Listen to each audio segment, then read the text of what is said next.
MCB जर trip होत असन तर सगळ्यात पहिलं काय करायचं, वायराचं बघायचं, वायर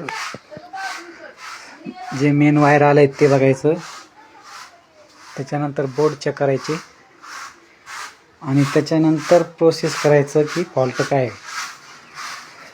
हे जर वेळेत लवकर थांबला नाही तर याचे परिणाम भरपूर मोठे होतात आणि मोठं नुकसान होतं घराला, आपल्याला सुद्धा.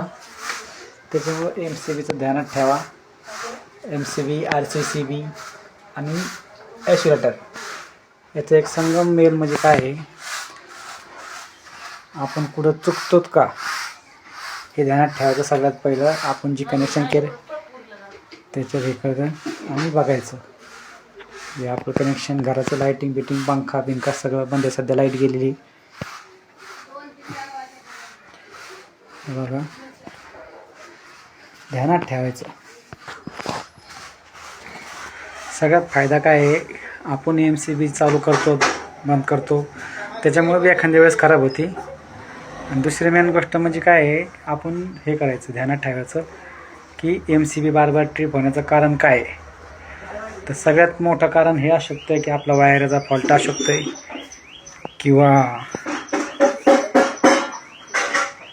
आपल्या वायरिंगमध्ये काही जॉईंट पुढं हे झालं असेल.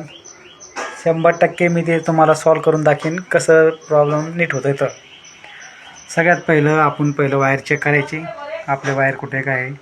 मग MCB चेक करायची, ॲक्युएटर चेक करायचं, फ्यूज चेक करायचे आणि नंतर आपण बोर्ड खोलून चेक करायचे. तर मी तुम्हाला नंतर दाखवेनच हे कसं करायचं, कसं काय करायचं. त्यासाठी तुम्हाला थोडं हे करावं लागेल. मी काम करतो आहे कारण की मला माहिती आहे आणि मी तुम्हाला स्वस्त आणि एकदम योग्य दरामध्ये करून देऊ शकतो आहे. तर हे तुम्ही घर बसल्यासुद्धा करू शकतात. त्याच्यामुळे सगळ्यात पहिलं काय करायला पाहिजे, ॲक्युएटर, MCB आणि RCCB हे 100% तुम्ही घरात वापरायला पाहिजे, जेणेकरून तुमचं वायर सगळंचा उपयोग चांगला होतो. आता मी तुम्हाला दाखवेन नेक्स्ट व्हिडिओमध्ये. आता सगळ्यात पहिलं काय करावं लागेल, आपण पहिलं धुंडून नेमकं कुठं काय चालू आहे, त्याच्यानंतर मी तुम्हाला हे करतो. चला,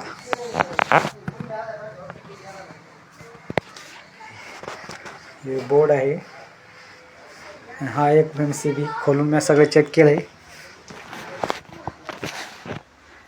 आता थोड्याच वेळामध्ये लाईटचं प्रॉब्लेम सॉल्व केलेला आहे. नेक्स्ट व्हिडिओमध्ये तुम्हाला दाखवतो मी कसं चालू होईल ते. चला भेटूया. फॉलो नक्की करा, लाईक कमेंट नक्की करा 100%. चला.